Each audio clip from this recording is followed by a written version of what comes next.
Hello, everybody. I'm Paul Stewart, PS Paul Stewart, and today we're going to be interviewing the lovely Maureen Edwardson of I.R.T. System. So let me just tell you a little bit about myself. Uh, I'm a trainer and a facilitator. I'm currently living in Tokyo, but I'm from New Zealand, and I've worked around the world a little bit and adventured and explored around the world a bit. And I've been very interested in empowerment, personal development, mind, body, spirit. And I suppose I've brought a lot of that experience into my work. And at the same time, I've benefited from other people's wisdom. And this year, 2020, has been quite a challenge. So I had the idea to put this little show together to just offer up tools of empowerment, inspiration, even hopefulness and support and helpfulness in a time of challenge, but I think also in a time of power. So it's my pleasure today to introduce Maureen Edwardson. Welcome, Maureen. Welcome. Thank you so much Yeah, for having me today. yeah, thanks. And what time is it over there? You're in Canada? I am. I'm in Western Canada in a little Yeah. place called White Rock by the Sea in British Columbia, and it is 4:30 in the afternoon. Oh, lovely. So I get the impression that part of the world is quite a light space. What are your feelings about it? Absolutely. We have a wonderful synergy of the ocean, of being on the west coast. So we have fresh energy coming in over the water. We have the Yeah. mountains, and we have this wonderful bubble of light here. You know, often Vancouver has been referred to as the city of light, Mm. and White Rock is in Greater Vancouver. And so, a lot of light workers, a lot of people doing innovative things in many different fields, including UBC, University of British Columbia, where the Canadian arm was created for, um, the trips into space. And so, it's very interesting. It's very dynamic. It's very full of creativity and Yeah. innovation in many different fields. And that was just one example of our contribution to the space program, for example. Oh, nice. Well, Maureen, I discovered your work just actually looking at Bruce Lipton's website, exploring working with the subconscious mind. And he actually refers to you on his site. And could you tell us a little bit about, uh, you know, your system? Yes, yes, it's really a blessing, to be referenced and resourced by Dr. Bruce Lipton, absolutely. And I followed his work for many, many years and absorbed it to the level that I was asked to loan out um, an old, not even a DVD, what do you call VHS tapes, many years ago, to a friend who was doing a particular study course at the university here, and she plugged it in, and it was empty, like it was, there was nothing there, and so I just laughed and said, well, I guess I must have vacuumed all that information from the tape into my brain because I'd watched it over and over and really embedded myself with that very exciting information of who we are, as a mind body system and the function of the cell, and how, Bruce Lipton talks about how consciousness and our environment are what inform our behavior and the behavior of the gene in particular. And he is a father of epigenetics. And so he loves my work because, as we were laughing earlier, I.R.T. is the acronym for Inner Resonance Technologies. And Bruce loved the I.R.T. acronym because he said it's like the New York subway system, and we need faster ways of connecting and clearing and creating solving problems for our place of crisis that the world finds itself in. And that's even before COVID. And that should amp things up considerably.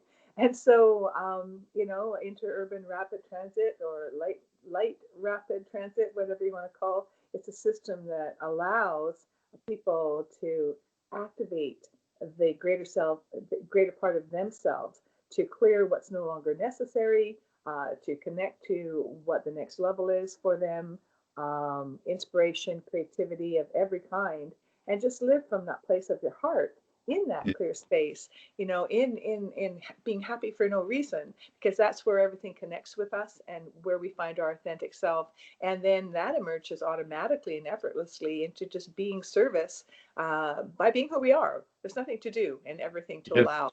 So that's the underlying tenet of I.R.T. There's nothing to do and everything to allow. Yes. And so just for someone watching this, what would that kind of look like briefly? What, how do you see that? Just help people, you know, get a good feeling for that. It's, I use different metaphors at different time to describe this because it is a different paradigm. It is effortless and it's intangible. And so the results are what tell people what really happened. And often those are undetectable because it's just organic to be who we are, effortless to be feeling good. It's like waking up in the morning and not having the flu.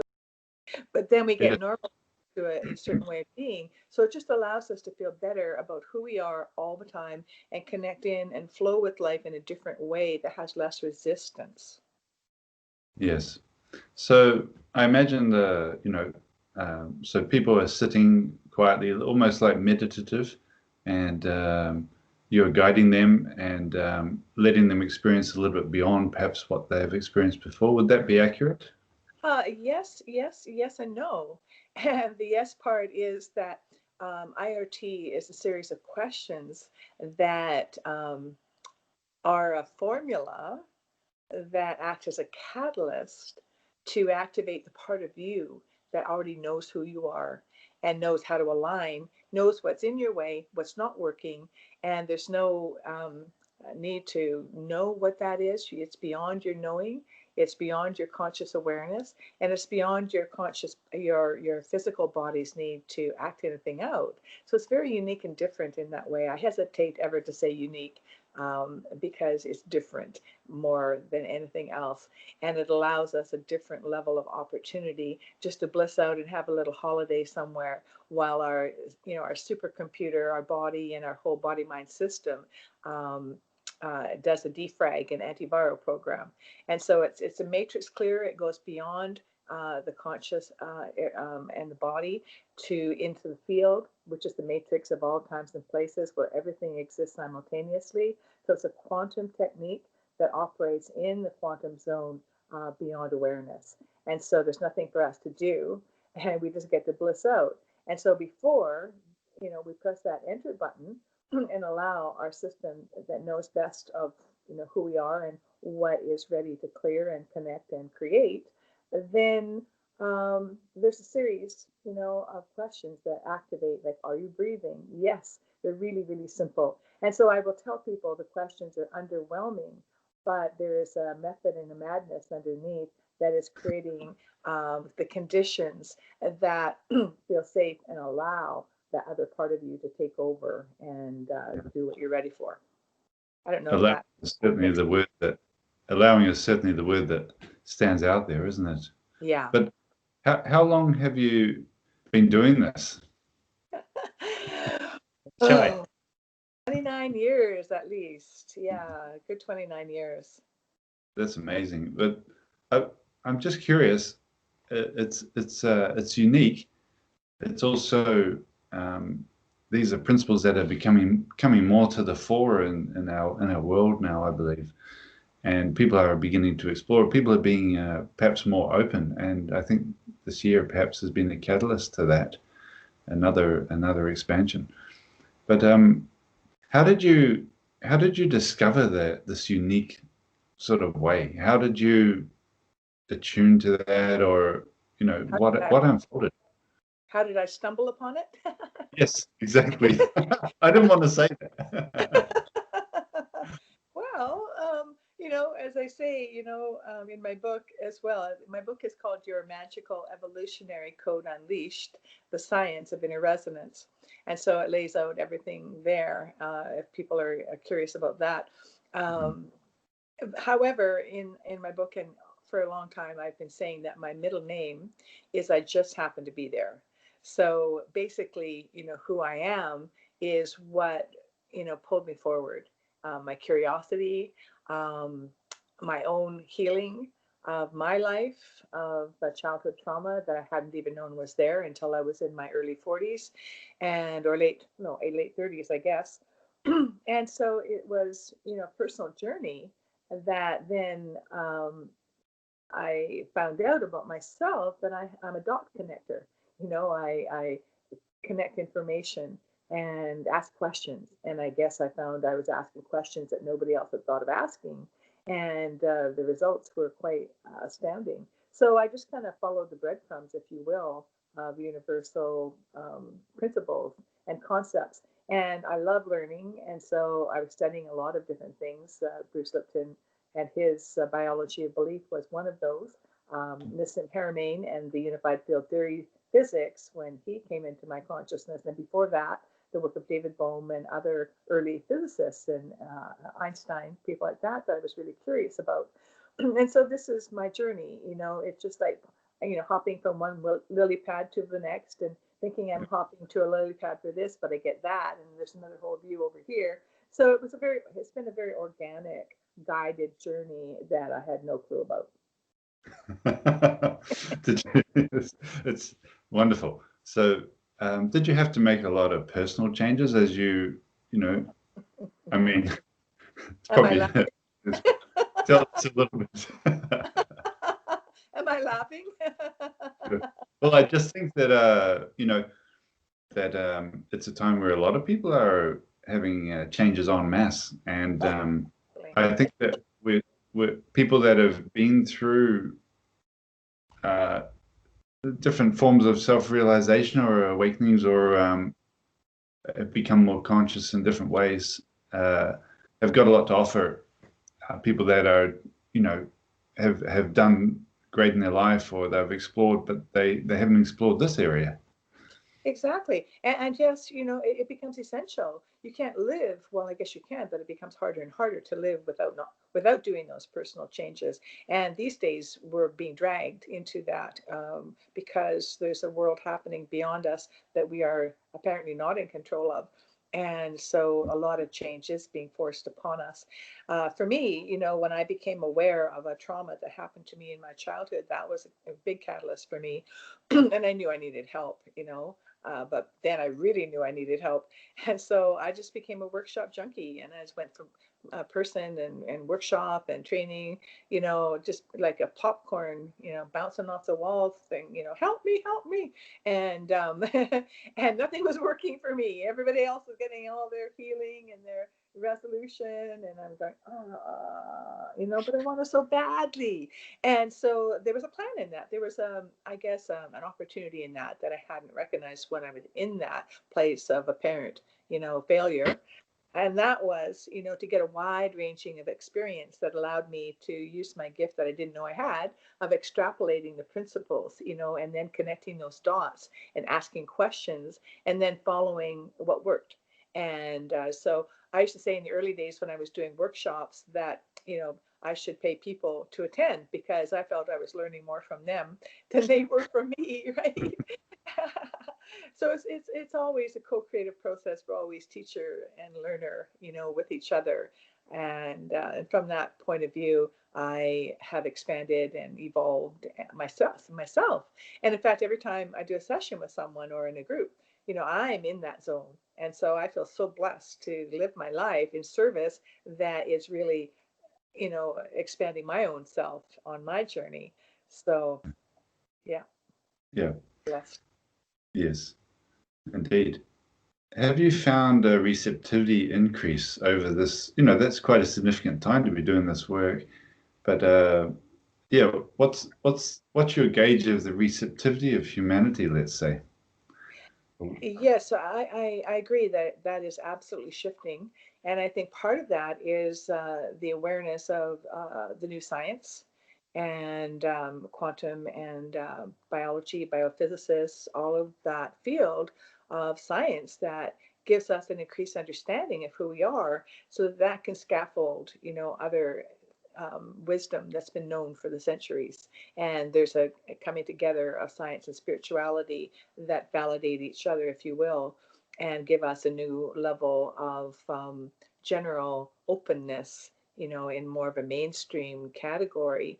Um, so you look at media, whether it's social media or TV or movies or whatever it might be, and the subjects and the shows that are coming, and it just speaks to our collective um, um, evolution, if you will, our collective awareness that is shifting.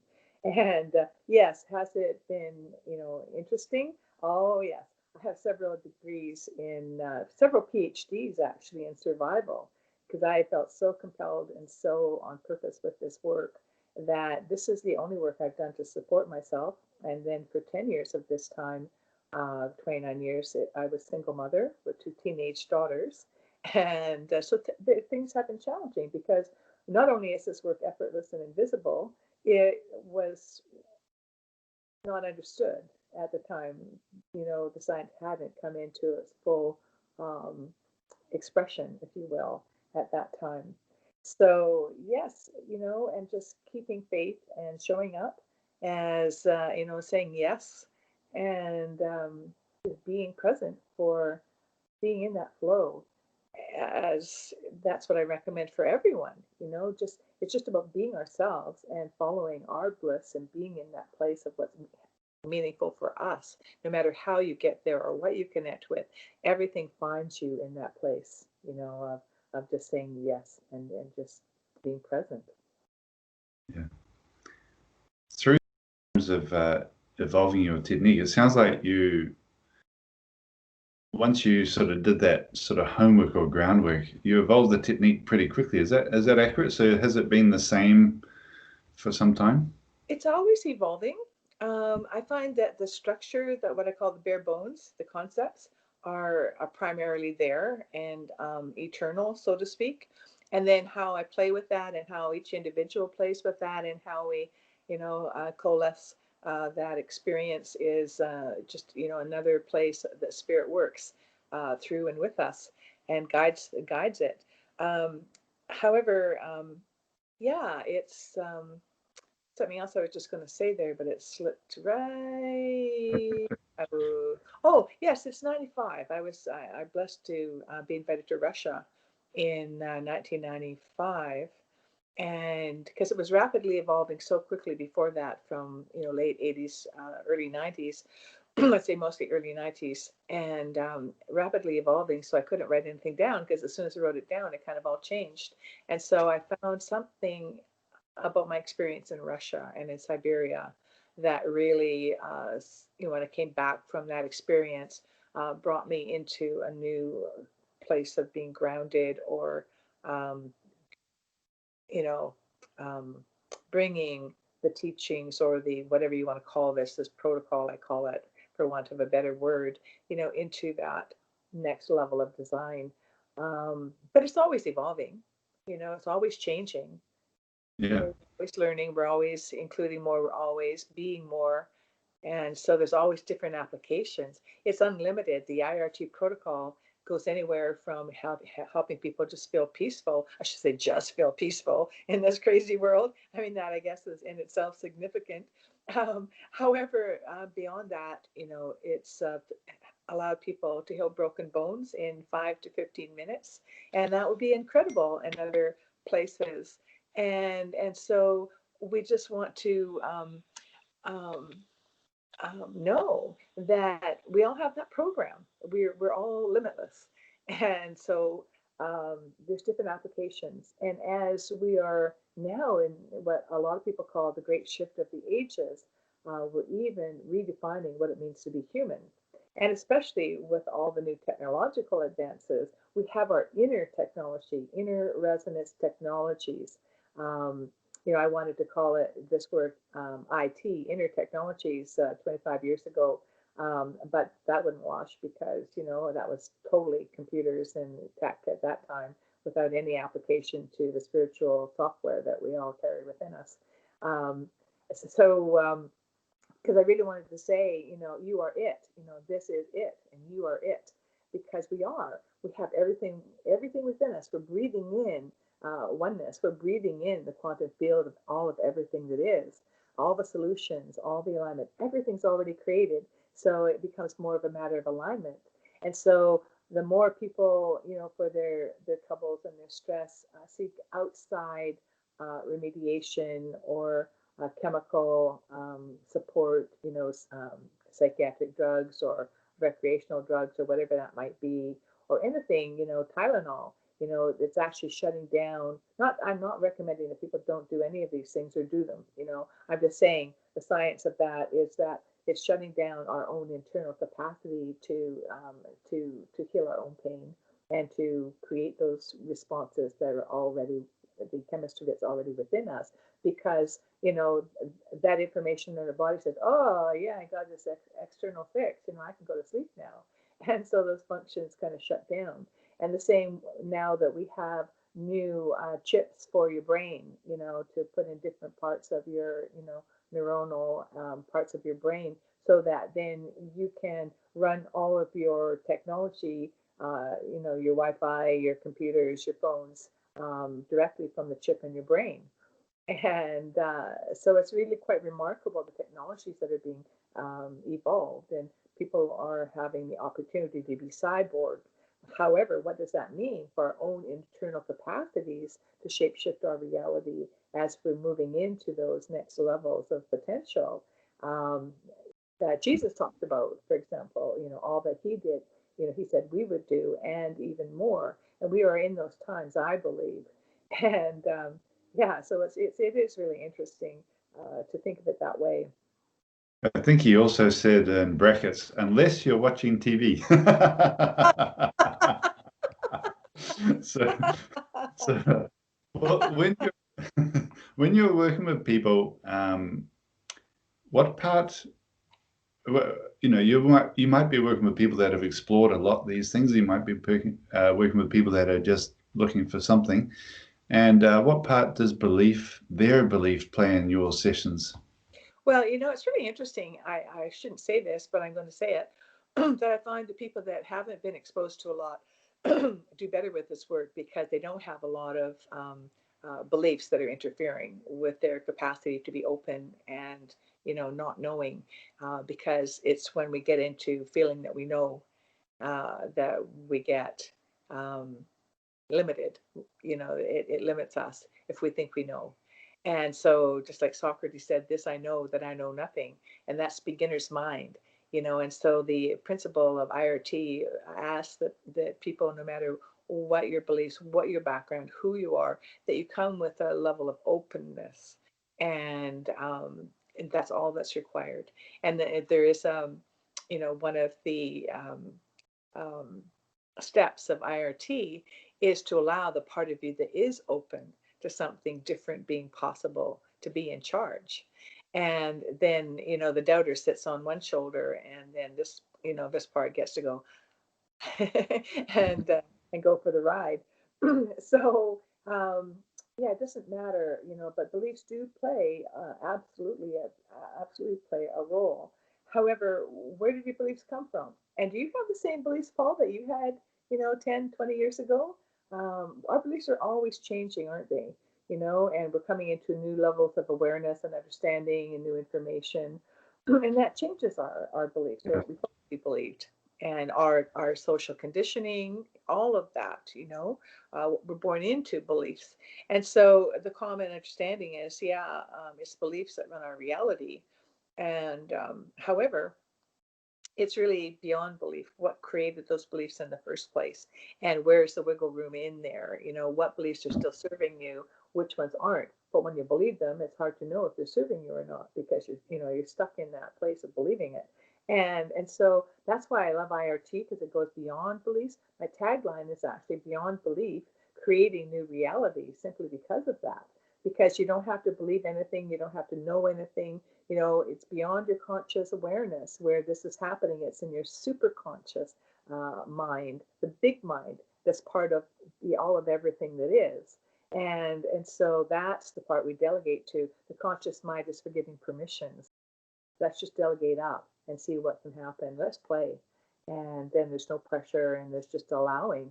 And amazing transformation can happen for people because we're more than what we could ever have imagined. Yes.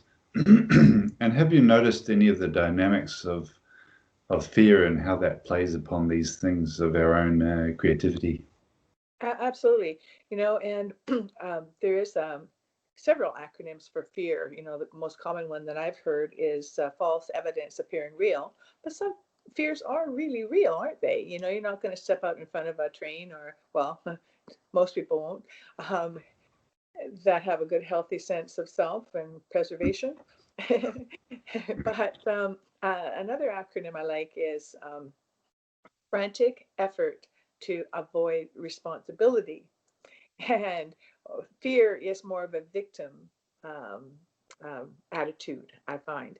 And because we don't know, we are commanders of our personal universe. That physics, you know, unified field theory physics helps us to understand that other part of ourselves. And Bruce Lipton's biology of belief, you know, he's the father of epigenetics, saying it's our environment that shapes the expression of our thoughts and our body and our mind and our realities. And so it's really our environment also of our thoughts and our emotions, as well as all the other stuff that's in our field and our experience. So it's the environment, you know, and not anything else that's doing anything to us. So when we understand that, then we can take that ability to respond and direct from our superconscious self, direct the show, you know, and take command in a whole different way. Be at the center of choice. And at least if you're not really sure about all that, you know, I.R.T allows you to take that stance. And then you get to go play while it's all happening in the background, like a super duper defrag antiviral program for your whole, you know, system. And then you go, wow, that's cool. You know, I don't have this shoulder thing going on anymore. Or, you know, I've had chronic fatigue for 10 years and I feel really energized. And I'm going to go and jump on my trampoline now and go and jump in the ocean and swim for a couple miles. You know, that's the kind of thing people do. And so it's unbelievable until you actually experience it. And then it still becomes even unbelievable, like, what happened? How did that happen, right?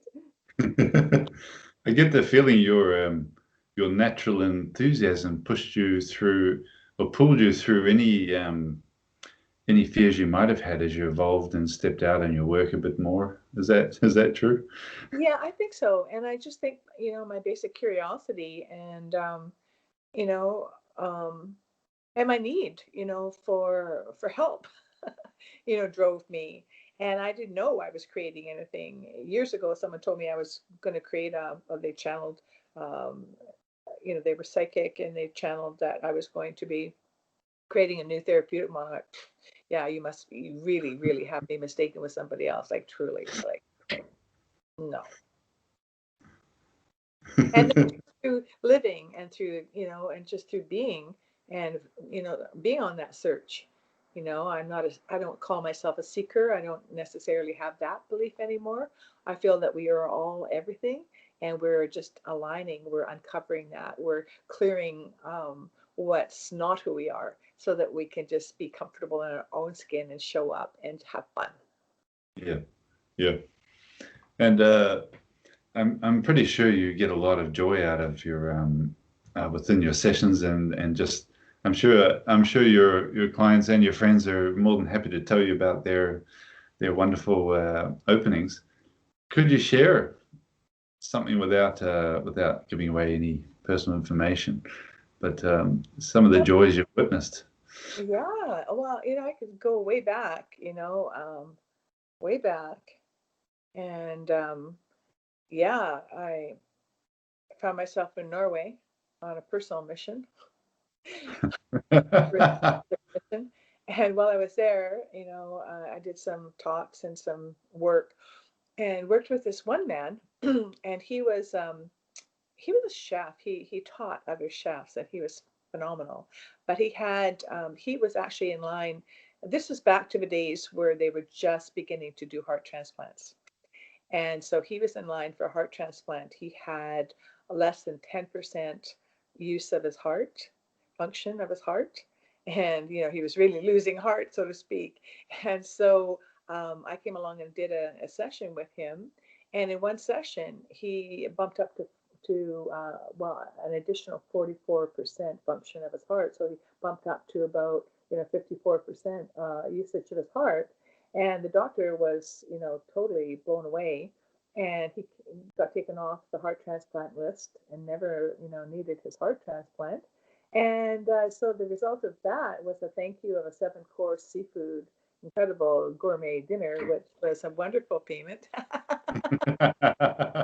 Yeah. I was just there, on another mission, and he happened along, and I'm always open and ready to help. Spirit always guides us, and where we're supposed to be there, to be of service. That's my life, of service. And so it was that was one phenomenal outcome, and other people have had that same improvement in their cardiac efficiency. It's really phenomenal. I would actually be curious. I'm curious to do more of people that have those cardiac issues to see what those anomalies are, because two people had exactly the same percentage of improvement. And I think, wow, that's very interesting.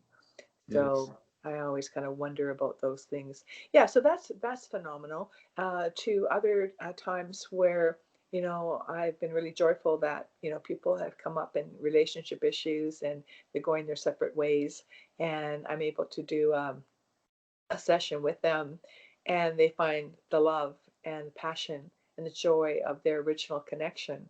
Sometimes people separate, and that's what's supposed to happen, and that's really joyful, because then they go on to find their true partner and create a whole new life, and then they can still be amicable and have a harmonic relationship with their original relationship that hadn't been working, that often it can involve children.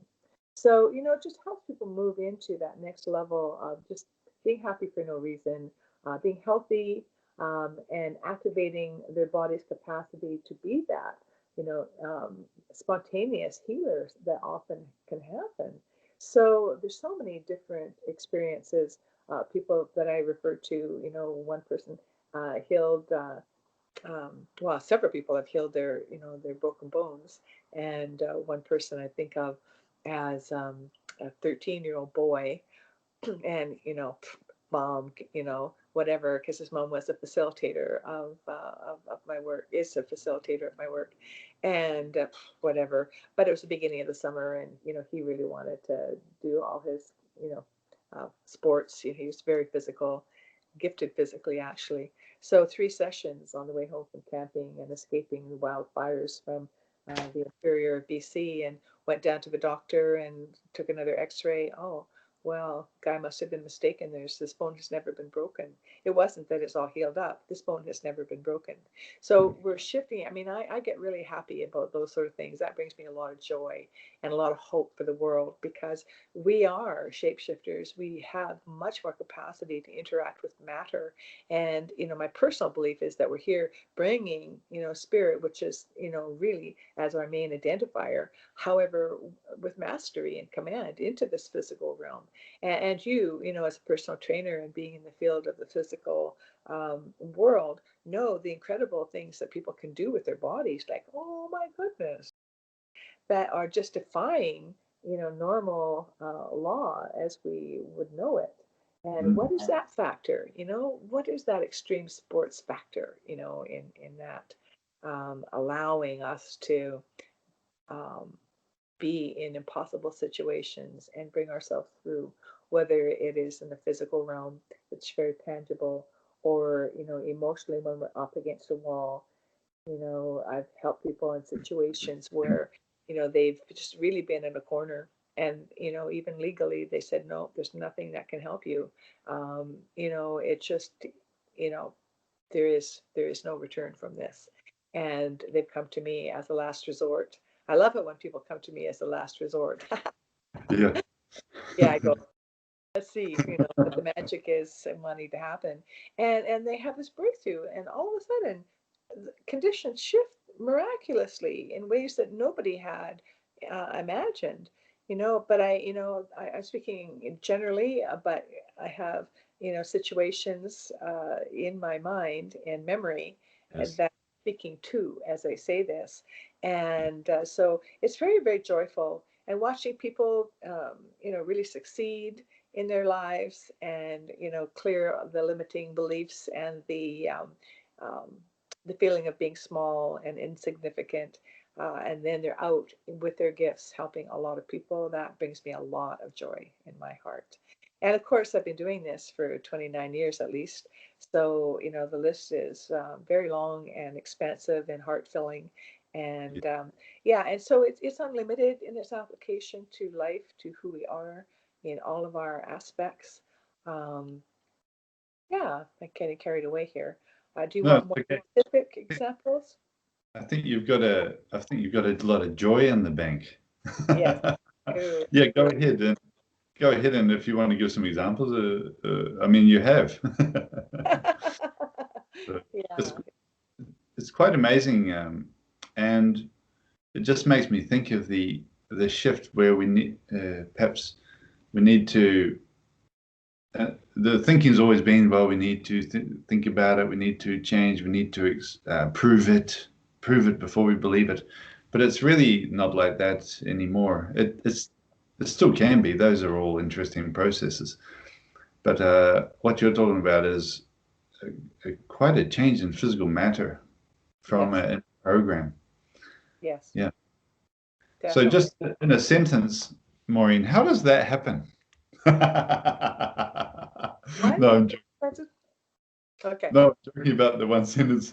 It's it's um it's quite amazing, but when you experience different things, they become your reality, don't they? But can they become your reality before you've experienced them? Can they become your reality before you've experienced them? In the That's sense of imagination, oh, feeling, before they become physical reality. they're always there. Everything is already there, already created in that field of that ocean of potential, in that matrix of seething energy, that's just this matrix of energy that's waiting for the focus and the thought and the feeling, to create that, that nub of reality that then physically comes into this realm. And so, yeah, it's always there. The possibilities are endless. Is that what you're asking? Um, Yes, yes. I feel that even this year, though it's been quite challenging in many ways, and it's affected pretty much everyone in some way. Um, that there's also could well be a level of excitement because we're exploring new things and new possibilities, and that we know things are changing. We don't exactly see them. We can't even see all the possibilities. Perhaps they're just too wonderful because you think of all the individuals that are exploring and creating and bringing in new, even in their own personal lives. I mean, how do you see that at the moment? How do you feel about the word excitement moving forward? well, I am really excited, even though there's a lot to, um, I guess, accomplish or shift, in our crisis, many different crises on different levels of our societies and countries and people and situations that are really having a hard, hard time. So when I say excitement, my excitement stems from the fact that as people become more and more aware of who they truly are, whether it's education or just uh, envisioning and imagining, which is the most powerful thing we can do, is keep the vision in our hearts of, now I'm going to sound like a beauty queen contestant, peace on earth, but, but truly, as we keep that in our hearts, in that feeling space, that is the most exponentially powerful thing that we can do.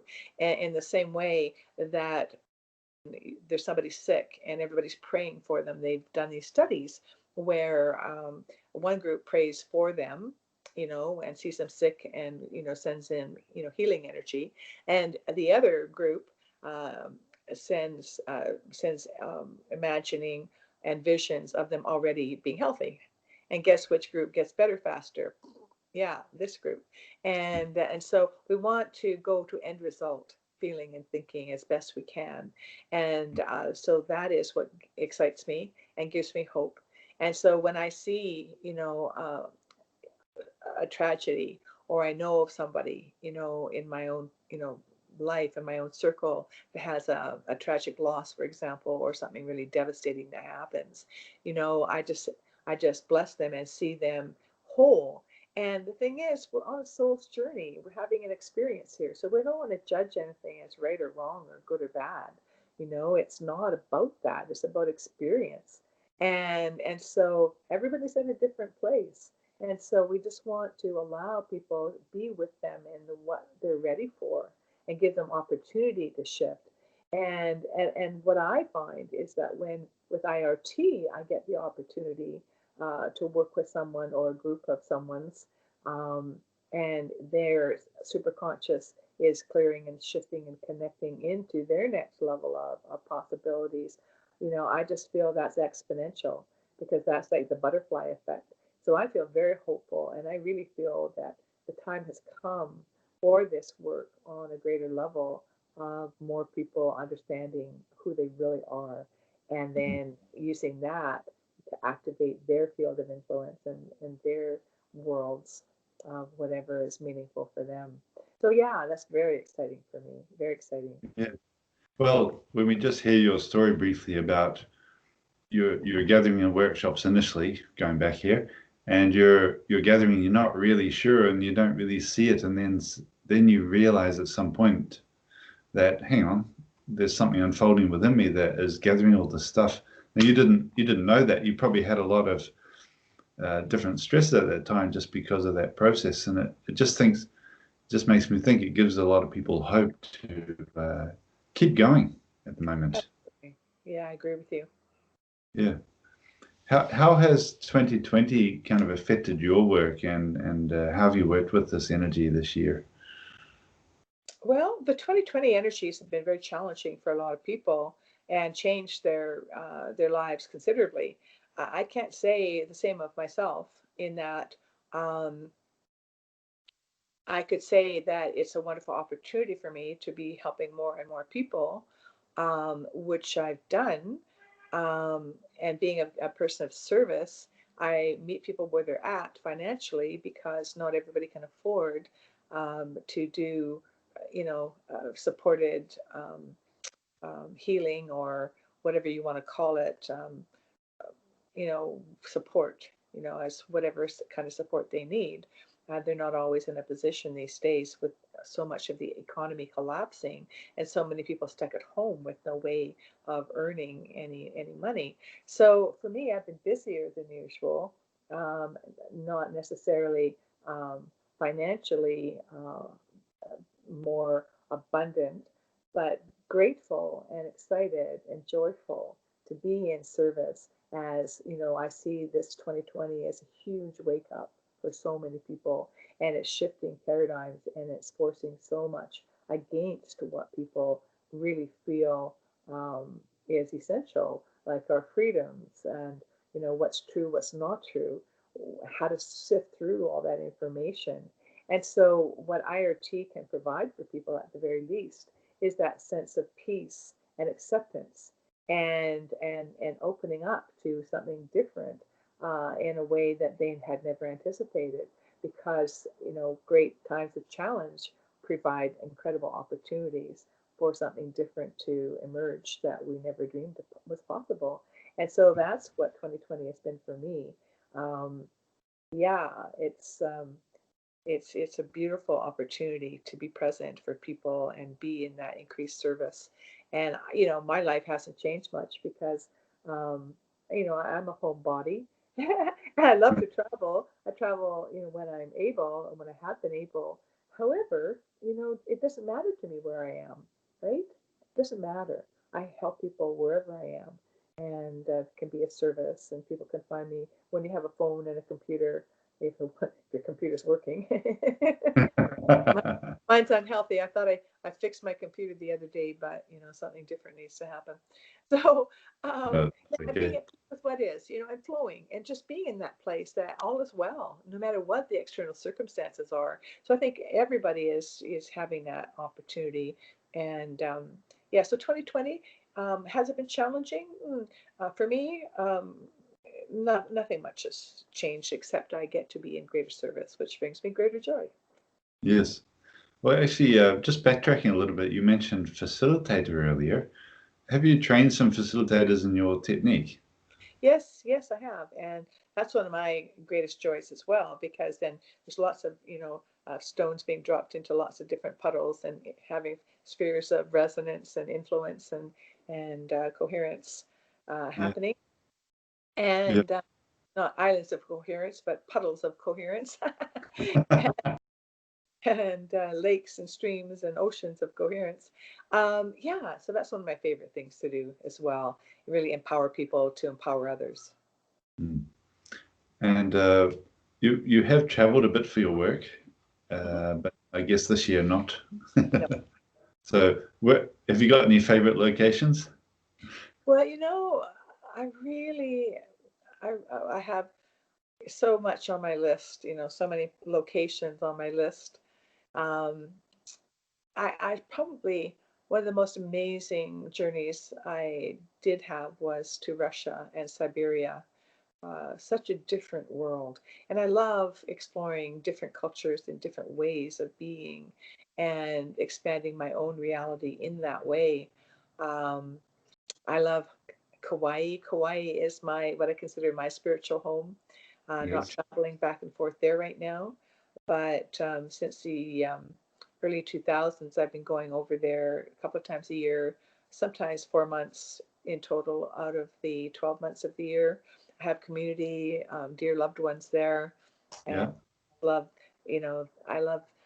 What I've been saying, almost since I could talk, was that I'm a misplaced tropical plant. Living in the west coast of Canada, even though I love being a Canadian, it has a lot of benefits and a lot of gifts that come with that. Feeling really grateful to be Canadian, Yeah. and but my soul, is tropical. I love being in Kauai. Oh. Well, I'm so happy to be interviewing you today because I feel that you're bringing such warmth and allowance to people and quite a specific, evolved tool, and I don't actually think we broke down the letters I.R.T. Let's do that. What does it stand for, Maureen? Inner resonance technologies, because Yes. it's activating our inner our inner technologies that know what to do, because we have automatic systems that are digesting our food, that are clearing ourselves and regenerating ourselves all the time. I don't know how many billions of cells every day. They used to say 300 billion, but that's always changing, those facts. Basically, we're this incredible being, and we have all this technology within us. So we're just wanting to connect with that and act into that, activate that part of ourselves. So that's why I say inner technologies, and it just allows us then to resonate, with our soul and our heart space, so that we have an optimal life of being happy for no reason, because that's where everything can find us. Remember Wayne Dyer, he used to say, we all want to feel good. That's really what we want to do. That's our main job, by the way, everybody. It's to feel good. And so he would say, good is just God with an extra O. So we all want to feel that God within us. Very nice. And as we approach the end here, with people in different situations at the moment, in different mindsets, and you know their own personal individuality, what can you share from your point of view and from your wisdom that in support of people right now? Well, the phrase that comes up in just instantly, I thought, oh, my wisdom, what's that? Is be still and know I am. Mm, So the more that we're in all these storms of life, that we could just sit at the center and breathe in and out of our heart space and just be still and know that I am presence within. That is a place where we get the inspirations, the solutions, the coherence. The heart math, tells us this. Just by breathing in and out with awareness of our heart center, we come into coherence. And so that's a beautiful tool that we're doing all the time is breathing. And if we just bring everything spinning, into the center and just be still and just breathe. mm, And then, if there's anything, there's always something small that we can be appreciating and thankful for. mm. Yeah, always something, however tiny. And that's what's recommended. And beyond that, if anybody, wants a session, I always give complimentary sessions to anybody that shows up. And sometimes I do group events. However, these days it's mostly, individual people that show up, however, randomly. And I always give a full complimentary session to whoever asks me. And people can find me at maureenedwardson.com. And I'm really happy Yes. to share that freely with people. And I'm going to attach that link below, and perhaps I'll put something about your book as well, Okay. which I didn't know about. So thank you for mentioning that. And just say to people that have hung in there and devoted their time and absorbed in their own way today. I thank people for tuning in, and I will say feel free to subscribe because we will have more. And Maureen, it's been really delightful to hear, and I really celebrate your gift and your skill and your dedication. And I certainly acknowledge, all that work you did just from it wouldn't have felt like work, I suspect, because it's just you being you. Yeah. And I think you would bring a wonderful light into the world. And I'm really happy for anyone that is able to work with you at the moment. So Thank you. You too. thank you very much thank you for being here and talking with us today. Well, thank you so much for having me. It's just been a delight. Thank you. Thanks, Maureen. Okay, we'll finish there. Thank you very much.